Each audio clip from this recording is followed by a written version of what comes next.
really good in the first half and even in the third quarter. What led to kind of the regression in the fourth quarter there, where you guys had the ball and the game got a little closer and you weren't able to necessarily move the sticks and get into North Carolina territory? It's a good question, honestly. Probably a better question for Coach. From your point of view, what do you think went wrong?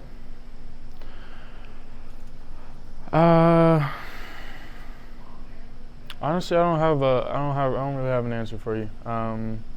I thought we still stuck to our game plan. They made some adjustments, of course, after we hit some shots on them. But I think that's a better question for Coach. I don't really have an answer for you. Did they try to take away the deep ball in the second half? We did see some softer coverage in the second half. They don't want to give up those big chunk plays that we hit a couple times repeatedly. So they definitely, like I said, made some adjustments and tried to take that away. Jared, what can you build on for those especially that first half going forward? We just got to keep making those plays. I think we've shown, that we can throw the ball deep. We can throw the ball, around the field. Obviously, we can run the ball, so I think it's time to just put it together now. Just how tough it is to maintain that consistency. I mean, breakthrough for the first 100-yard receiving game for the team this season. And then obviously what happened in the second half. How hard is it to build that consistency over the course of the season? It's not easy, but I think it happens, throughout the week, throughout practice. I've been happy with how we've practiced this week.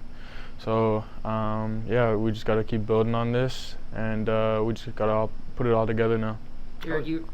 How's the overall mood in the locker room these days? Yeah, I mean, guys are taking it a day at a time.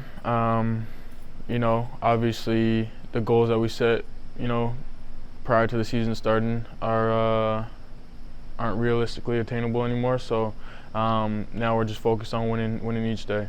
How do you compartmentalize that frustration? I mean, it's clear that you're, upset that you guys aren't going to win another ACC championship, and that's understandable. But how do you compartmentalize that frustration and turn that into productivity? Like you said, you kind of just hit it. You got to bottle it up and then let it loose on Saturday. That's what we got to do. There isn't like a secret to doing anything like that. You just gotta, you gotta want it. You gotta want to win. You were around in 2020 when this team went winless in October. You guys had some struggles this past October in 2022. Do you see any similarities on the stuff that went wrong, and are you looking back to that group, that leadership, to kind of help get you guys out of that rut to do the same thing this time around? There's definitely some similarities, but at the same time, every year is a new year. It's a new team, obviously. So, the leaders on the team are being vocal and making sure guys don't check out or anything like that. Every time you step foot in this building, you got to bring your 100%. When it comes to Syracuse, Coach Underwood talked about how their defense likes to play aggressive. The DBs like to be aggressive. What's the challenge in facing a team like that, especially now that Williams, their one corner, is out for the year? Yeah, they like to mix it up on defense. They'll switch up their coverage. They have a lot of playmakers on defense still. So I think it'll be a good test for us.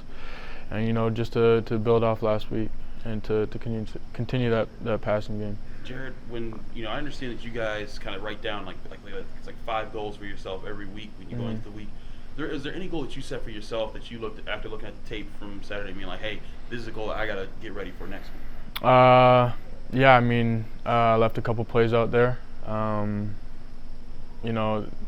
game is ever going to be perfect, but I expect to make those plays that I left out there. There's a couple blocks I wish I could have back. There's definitely a couple things, but my 100% is always going to show up on Saturday.